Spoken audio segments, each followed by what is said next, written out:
अस्सलाम वालेकुम नाज़रीन, उम्मीद है आप सब खैरियत से होंगे और जहां भी होंगे खुश होंगे। नाज़रीन, कुर्लुस उस्मान ड्रामे के बारे में मैं आपको आज वो दिलचस्प हक़ाइक़ बताऊंगा जो मैं कुछ उसमें से पहले बता चुका हूं, लेकिन बहुत से लोगों को नहीं पता अभी भी। और उर्तुल गाज़ी ड्रामे के बारे में कि ये ड्रामा पहले पीटीवी पे क्यों चलाया गया उर्दू में, और अब कुर्लुस उस्मान को जियो टीवी क्यों ऑन एयर उर्दू में कर रहा है। सिर्फ ये पैसा कमाना इसका मकसद नहीं है चैनल्स पे, इसके पीछे बहुत बड़ी एक गेम कह लें, प्लानिंग कह लें, या जो भी कह लें, वो है तैयब उर्दुगान जो तुर्की के सदर हैं। वो चाहते हैं कि पाकिस्तान में कुर्लुस उस्मान उर्दू में चले उर्तुल गाज़ी के बाद। और ये अभी उर्तुल गाज़ी का तीसरा सीज़न शुरू हुआ है रमज़ान में इस पे पीटीवी पे, और कुर्लुस उस्मान का पहला सीज़न जियो ने शुरू कर दिया। उसकी वजह ये क्योंकि अभी ज़रूरी है चलाना, इसलिए ज़रूरी है ताकि ये 2021 जा रहा है, 23 तक इसका दूसरा, तीसरा, चौथा सीज़न आए। और क्योंकि तुर्की 2023 में कुछ करने जा रहा है, वो क्या करने जा रहा है, वो बेसिकली एक ट्रीटी ख़त्म करने जा रहा है जो कि 100 साल पुरानी ट्रीटी है, जो कि एक हकीकत पे मबनी ये सारा वाक़या है। तो तुर्की और आज़रबाईजान ये पाकिस्तान के साथ मिलकर एक ब्लॉक बना रहे हैं। तो ये सारी बातें कुर्लुस उस्मान से कैसे कनेक्टेड हैं, बमसी बे पाकिस्तान क्यों आया, उर्तुल गाज़ी क्यों आया, ये कुर्लुस उस्मान का जो हीरो है ये पाकिस्तान क्यों आएगा, तो ये सारी बातें मैं आपको बताऊंगा। और इसके पीछे मकासद क्या है और हकीकत क्या है, ये सारी बातें करूंगा। लेकिन सबसे पहले आप लोग मेरा चैनल सब्सक्राइब करें जिन्होंने नहीं किया, ताकि आप लोगों को इस रिव्यू में भी मैं आपको सारी बातें बताऊँ कि ये क्यों हो रहा है, और आने वाली वीडियोज़ में भी मैं आपको साथ साथ इन्फॉर्मेशन देता रहूं कि कुर्लुस उस्मान में ये जो वाक़यात हो रहे हैं ये हकीकत पे मबनी हैं या नहीं है, इसमें कितना सच कितना झूठ है, और तुर्की का सदर क्या करना चाहता है। आप काइंडली चैनल सब्सक्राइब करें, बेल आइकन प्रेस करें लाजमी, ताकि मुझे सपोर्ट करें, ताकि मैं ये वीडियोस बनाता रहूं फ्यूचर में भी, और जिन लोगों ने कुर्लुस उस्मान देखा है या देखना चाहते हैं उनको इन्फॉर्मेशन मिलती रहे। Thank you so much. तो जी, कुर्लुस उस्मान पे पहले बात करते हैं। आज पहली किस्त थी जियो टीवी पे कुर्लुस उस्मान की उर्दू में। वैसे कुर्लुस उस्मान ड्रामा जोन्स है उसकी दूसरे सीज़न की आखिरी किस्त है, यानी कि 54th एपिसोड है, जो कि कह लें कि वैसे 2 घंटे 30 मिनट की एक एपिसोड है, जो कि एक किस्म की 110वीं किस्त बनती है, यानी कि 100 किस्तों से ऊपर। तो आज दूसरा सीज़न बेसिकली एंड होना है, वैसे जो कि उर्दू में नहीं, जो कि तुर्की ज़ुबान में। मैं वहाँ तक देख चुका हूँ ऑलरेडी, 110 किस्तें उसकी देख चुका हूँ। लेकिन उर्दू में चूंकि वो ट्रांसलेशन नहीं है, उसमें सिर्फ इंग्लिश में तर्जमा आता है, तो लोग अक्सर नहीं देखते। तो वो जियो टीवी इसलिए दिखा रहा है, उसकी वजह सिर्फ ये नहीं कि जियो ने पैसे कमाने हैं, उसकी वजह ये है कि पीटीवी पे क्यों चलाया उर्तुल गाज़ी। अब उर्तुल गाज़ी पीटीवी पे थोड़ा सा लेट चला, तो उसका अभी तीसरा सीज़न चल रहा है, तो उसका चौथा चलेगा, फिर 5वां चलेगा। तो उस हिसाब से अगर देखा जाए तो वो कुर्लुस उस्मान को अगर चलाएंगे तो वो 2022 में एंड पे जाके चलाएंगे, तो उससे वो ये होगा कि देर हो जाएगी। देर किस चीज़ की? 2023 में।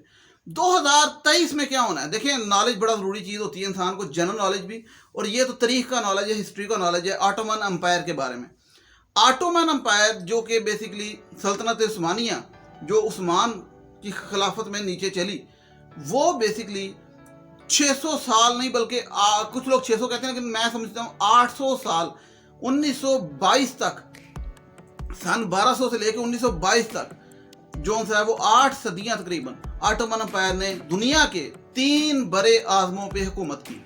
टोटल 4 बड़े आज़म, जिसमें से 3 बड़े आज़मों पे हुकूमत की।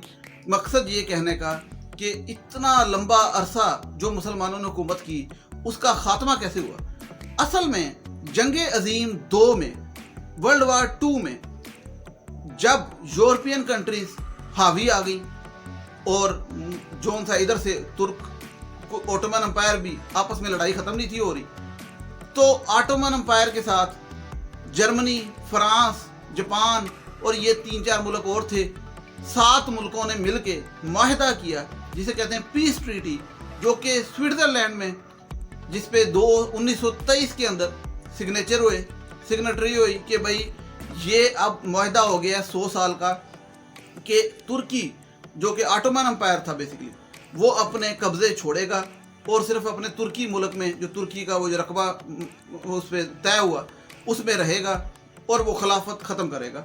लेकिन उस मुआहदे की जो शर्त थी वो 100 साल की थी। वो 2023 में ख़त्म हो रही। अब इन 100 सालों में इतना कुछ हुआ, जंग अज़ीम 2 ख़त्म हुई, फिर लोगों ने एटम बम बना लिए, मुल्क ऊपर आ गए, फिर पाकिस्तान बना 1947 में, फिर पाकिस्तान एटॉमिक पावर बना। और अब जब ये 100 साल बाद ख़त्म हो रहा है तो तैयब उर्दवान चाहता है कि इस ट्रीटी को रीन्यू नहीं करना, इसको दोबारा साइन नहीं करना। मैंने इस उस खिलाफत उस्मानिया, सल्तनत उस्मानिया को दोबारा से ज़िंदा करना। उस ज़िंदा करने का मकसद क्या है कि आम आवाम ये समझती है और लोगों को भी पता है कि जंग अज़ीम तीसरी का भी कल को फ्यूचर में बहुत से खदशात हैं अनकरीब। तो जब कभी जंग अज़ीम 3 होगी तो उसमें ज़ाहिरी बात है ब्लॉक्स होते हैं, यानी कि ये टीमें, ये मुल्क। तो तुर्की ये चाहता है कि उससे पहले मुसलमानों का पूरी दुनिया पे जो लीड करे वो तुर्की हो, और सऊदी अरब ये चाहता है कि मुसलमानों को लीड करने वाला सऊदी हो। मकसद ये कहने का कि सऊदी अरब इसीलिए अर्तुगरुल गाजी को पाकिस्तान में चलाने के ख़िलाफ़ था, और वो खान साहब से नाराज़ भी हुए थे, और उन्होंने वो अपना कर्जा भी मांग लिया वापस कि साड़ा कर्जा वापस करो, तुसी एजड़ा रख के बैठे थे। और अमेरिका भी इसके ख़िलाफ़। अब अंदाज़ा लगाएं कि इमरान खान साहब तुर्की के जब दौरे पे गए पिछले साल, और तैयब उर्दुगान से वो ड्रामा लेके आए और कहा कि ये ड्रामा चलवाना है, तो अपोजिशन बड़ी बातें कर रही थी और बड़ी दुनिया कर रही थी, और उनको ये नहीं समझ आती। हालांकि उनको पता था कि ये एक डिप्लोमेसी हो रही है। डिप्लोमेसी क्या? Drama diplomacy. ये बेसिकली तल्लुकात नए रवाबत बन रहे हैं और एक नई दौर का आगाज़ हो रहा है। वो मैं आपको सारा समझाता हूँ कैसे, और ये हिस्ट्री भी बताता हूँ अर्तुगरुल गाजी की और कुर्लुस उस्मान की।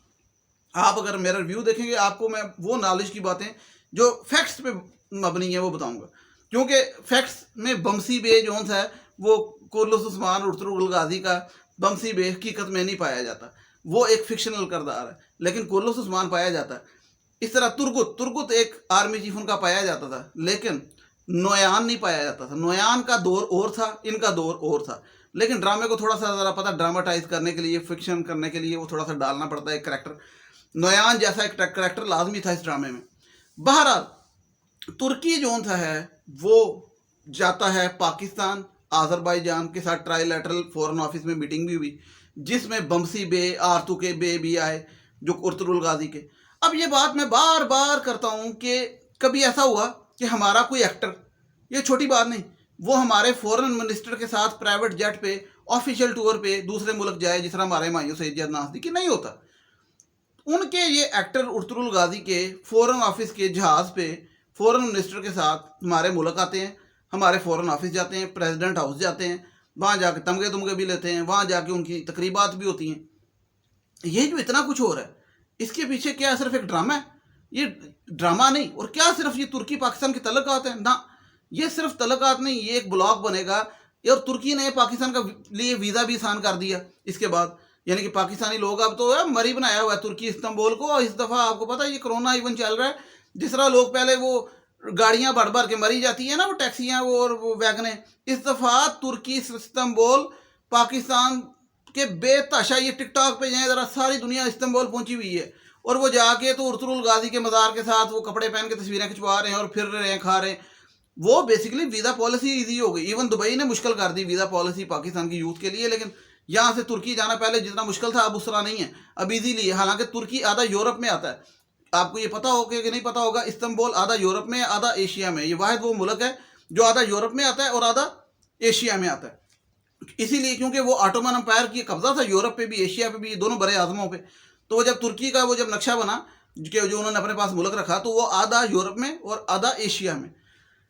अब बात जो असल में आपको बताऊं कि क्या है, पिछले दिनों मीटिंग हुई फॉरेन ऑफिस में, उसमें आज़रबाईजान, तुर्की और पाकिस्तान के फॉरेन मिनिस्टर शरीक हुए। उसे ट्राईलैटरल मीटिंग कहते हैं। ट्राईलैटरल मीटिंग के अंदर ये डिसीजन हुआ कि हमारा एक अब नया ब्लॉक होगा, नया ब्लॉक जिस तरह वो जंगों में भी होता है और सारा, और उसके अंदर फिर हमारी तरफ कौन होगा? मलेशिया, चाइना और रशिया। अब ये जब इस तरफ तुर्की वाली साइड पे हम जाते हैं तो हमारे साथ चाइना आता है, रशिया आता है, मलेशिया आता है। कल को जब कोई इस तरह का वाक़या होता है तो फिर ये ब्लॉक होगा। अमेरिका को ये बात खटक रही थी क्योंकि पाकिस्तान है एक एटॉमिक पावर। तुर्की भी इसीलिए चाहता है कि पाकिस्तान मेरे साथ हो। अब वो अमेरिका और सऊदी अरब को ये बात नहीं खटकती, उन्होंने ये बात पे कर्जा वापस मांग लिया सऊदी अरब ने, और सऊदी अरब के वो जो शहजादा है उनको बड़ी बुरी लगी ये बात, क्योंकि जब ऑटोमन एम्पायर ख़त्म हुई थी उस टाइम भी सऊदीया का किरदार था, क्योंकि मुसलमान ही मुसलमान के ख़िलाफ़ इसलिए होता है क्योंकि इक़्तिदार के लिए। तो सऊदीया को ये था कि भाई हम मुसलमानों को लीड करें, तुर्की का नाम क्यों बीच में आए। और तुर्की कहता था भाई हमने 600 साल 800 साल हुकूमत की दुनिया पे, तो हम करेंगे लीड, तो हमारे यहाँ पे खिलाफत बैठेगी और हमारे यहाँ पे लीडर बैठेंगे मुसलमानों के। लेकिन सऊदीया को ये बात खटकती थी। अब 2023 में ट्रीटी ख़त्म हो रही है। अब जब ट्रीटी ख़त्म हो जाएगी तो फिर क्या होगा? फिर तैयब उर्दगान ने कहा कि मैं ये साइन नहीं करूँगा और मैं पाकिस्तान के साथ, मलेशिया के साथ, अज़रबैजान के साथ मिलके इस ब्लॉक का आगाज़ करूँगा, जो कि कर चुके हैं किस्म का, और दोबारा से वहाँ पे सल्तनत कायम करूँगा और ऑटोमन एम्पायर का दोबारा से रीन्यूअल करके। तो ज़ाहिर बात है उस तरह से कब्जे तो नहीं होंगे, लेकिन कल को आने वाले वक्तों में अगर जंगें होती हैं तो वो भी होंगे, लेकिन हमारा एक दबदबा होगा और उसको लीड करेंगे हम तुर्की से बैठ के, और उसमें हमारा साथ देगा सबसे ज़रूरी पाकिस्तान, क्योंकि वाहिद पाकिस्तान है जो कि मुस्लिम कंट्री है और एटॉमिक पावर है। और उसके बाद रशिया और चाइना, ये दो भी एटॉमिक पावर। तो ये तुर्की चाहता है कि ये 3 एटॉमिक पावर मेरे ब्लॉक में हो, और सऊदीया को ये बात बिल्कुल खटकती है। अब पाकिस्तान क्या चाहता है? पाकिस्तान ये चाहता है कि मैं इधर भी रहूँ इधर भी रहूँ। साफ बात है, पाकिस्तान होशियारी दिखाता है। पाकिस्तान ने पहले तुर्की के साथ बना ली, सारी सेट कर ली। बाद में जब सऊदीया नाराज़ हुआ तो वहाँ पे जाके मना के आए उनको, और फिर वहाँ पे अपना लेफ्टिनेंट जनरल बिलाल अकबर जो डीजी रेंजर्स थे सिंध में, उनको वहाँ पे एम्बेसडर तैनात कर दिया। सऊदी अरब में उनको एम्बेसडर तैनात करने का मकसद भी ये था कि भाई तुम जाके तो अब सऊदी अरब के साथ मामला सीधे करो, क्योंकि पाकिस्तान ये चाहता है कि ठीक है तुर्की के साथ हमारे तल्लुकात ठीक हों या सब कुछ, लेकिन इसका ये मतलब नहीं कि हम सऊदीया से ख़राब कर लें या अमेरिका से ख़राब कर लें। पाकिस्तान बेसिकली देखा जाए तो आप इसको कुछ लोग डबल गेम कह सकते हैं, लेकिन पाकिस्तान बेसिकली हर किसी ना बना के रखना चाहता है, ठीक है।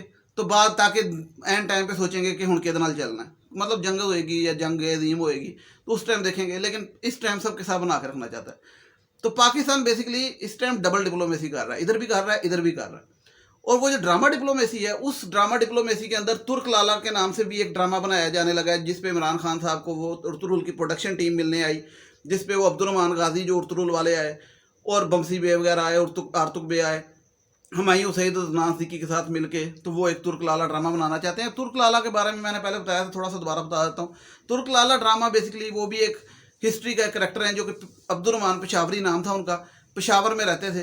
पाकिस्तान बनने से पहले की बात है, जंग अजीम 2 में जब तुर्कों को ज़रूरत थी मुसलमानों की फ़ौजियों की, तो यहाँ से तुर्की की जंग लड़ने गए थे आज़ादी की, और वहाँ पे लड़ के जंग जीत के फिर वहीं पर रिहाइश इख्तियार कर ली, और बाद में वहाँ पे उनका कत्ल हो गया। तो उनका नाम अब्दुर्रहमान गाजी से तुर्क लाला डाल दिया गया। जवानी में वो वहाँ चले गए थे, एक साफ़ी भी थे। वो बड़ा एक करैक्टर हैं, मतलब किरदार है हिस्ट्री का। उनका जो था ना, उनकी हिस्ट्री पे, ट्रू स्टोरी पे एक ड्रामा बनाएंगे, जिसमें तुर्की के और पाकिस्तान के दोनों के किरदार होंगे।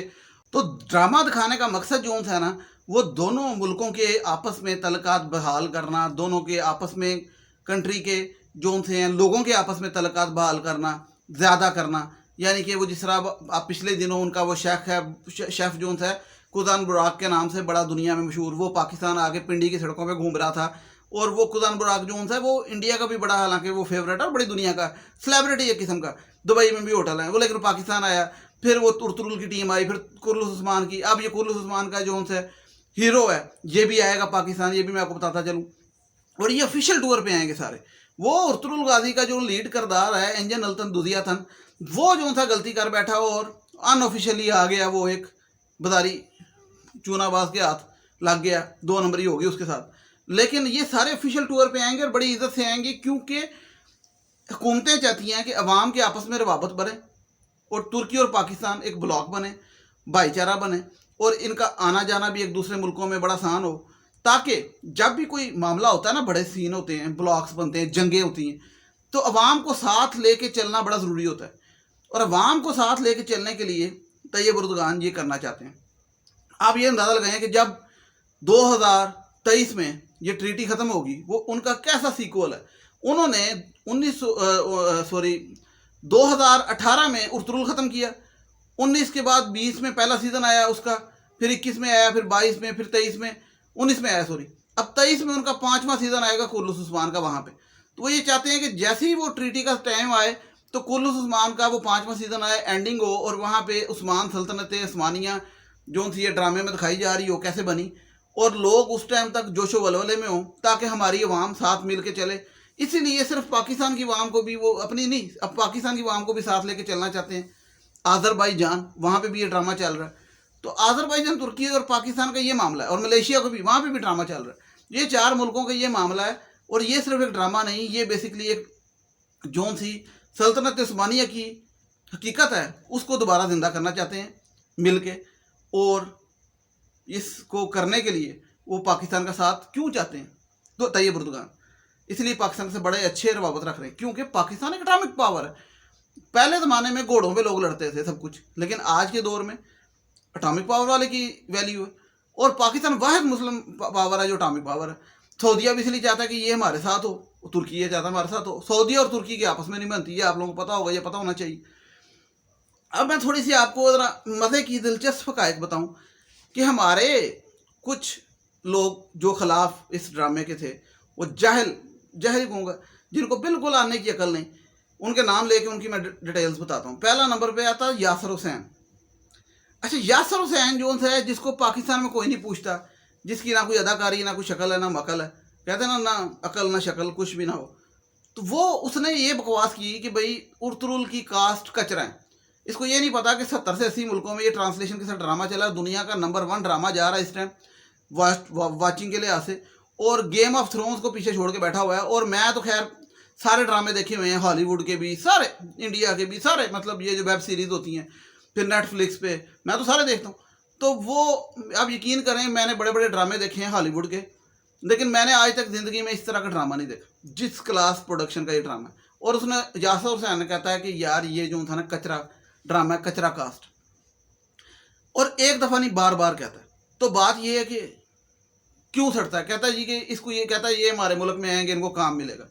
खुद तो बड़ी खुशी से इंडिया भी जाकर काम करते हैं, खुद तो बड़ी खुशी से बाहर से इनको ऑस्कर अवार्ड मिले तो बड़ी खुशी से जाते हैं। दूसरे बरादर मुल्क को आए तो ये सड़ते हैं। ये नहीं सोचते कि हमारी अवाम कितनी पिसी हुई है मुश्किलों में, तो वो अगर घर बैठ के खुश हो जाती है कि हिस्ट्री का सच्चा ड्रामा देख लेती है और इन्जॉय करती है, एंटरटेन होती है, तो तुम्हें क्या तकलीफ है?